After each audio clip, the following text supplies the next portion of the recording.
Hey YouTube, what's happening? Chris Wilczewski here. This weekend we were at XT Fitness and it was a long and ridiculously pumpy course. Let's take a look at some of the obstacles they had out there. First obstacle competitors would take on would be the quad steps to the rope. After that, competitors would move on to the jungle swing. It was a banana hold to 2 rings and then a dismount to a black mat.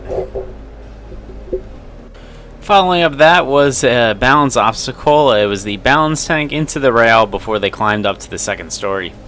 Once they were on the second story, competitors would move on to the second version of the jungle swing. This extended version featured a lot more obstacles. They had the dinosaur bone, the cannonballs, rope, and then they would dismount onto the tire at the very end. So after that, they would go on to a trampoline to a bungee, then traverse through another series of tough swinging rings, sliders, and then eventually a cliffhanger at the end. This course was great because it just kept building on the pump. A lot of basic stuff that just kept adding, making it more difficult. The sixth obstacle was the peg bombs. It's basically a pegboard with the cannonball type holds from Atomic or 3-ball. This next obstacle was pretty cool. Competitors would move through the Boso balls, but while they were doing that, they had to grab the rope and then bring it over to the platform on your left. Basically, they needed that rope in order to do the obstacle after, so pretty cool that they had to use the previous obstacle in order to complete the next obstacle. I haven't really seen an obstacle like that. Anyways, though, Bosu balls and then rope to cargo, obstacles number 7 and number 8. Moving directly from the cargo net, competitors would go onto the floating steps. They would have to go up the right side and down the left. So if they weren't pumped enough, competitors would then move on to face this obstacle that we saw created by Noel Reyes at his obstacle event last year. They would go directly from that into the Atomic holds before dismounting to that weight at the very end. After that, competitors would do a second balance tank. Then the second to last obstacle was the monkey bar cliffhanger, so they would go all the way through. Coming out of there, they would go directly into a side-to-side lishay that looks kind of like the wing nuts.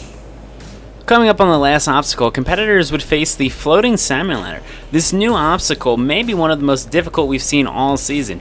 You would have to move the pegs up, and then you would jump to the pegs that you just moved up, and then repeat the process all the way to the top. A very, very grueling obstacle, definitely in the running for one of the most difficult we have seen in the NNL.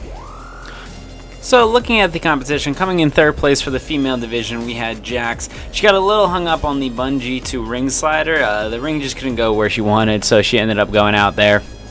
Kyra Tatlow ended up going out on the same obstacle. However, she got second place by getting there just a little bit quicker. Unfortunately, when she got to the end of the ring slider, she wasn't able to hold onto the cliffhanger ledge and then popped right off. Finally, coming in first place for the females was Rachel Brown. This first place win extended her lead over the National Ninja League to 29 points in total. The next closest runner is Alyssa with only 15 points. So excellent job by Rachel going out there and getting first place. So moving on to the men's division, in fourth place we had Philip Scott.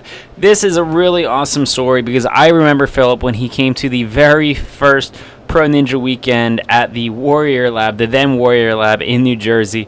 The kid came in, he was young, he couldn't do a whole lot of obstacles, but he has come such a long way. He went out there and he crushed it this weekend, getting fourth place. He got further than some of the best athletes in the country.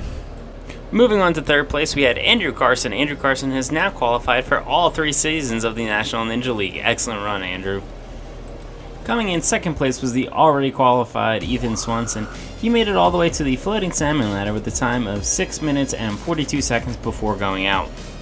Finally, coming in first place overall was Bryce LaRock. Bryce LaRock has also qualified for finals all 3 seasons of the NNL, and he was able to make it to the floating salmon ladder with a time of 5 minutes and 25 seconds, almost a full minute faster than Ethan Swanson in second place. What an unbelievable run by Bryce.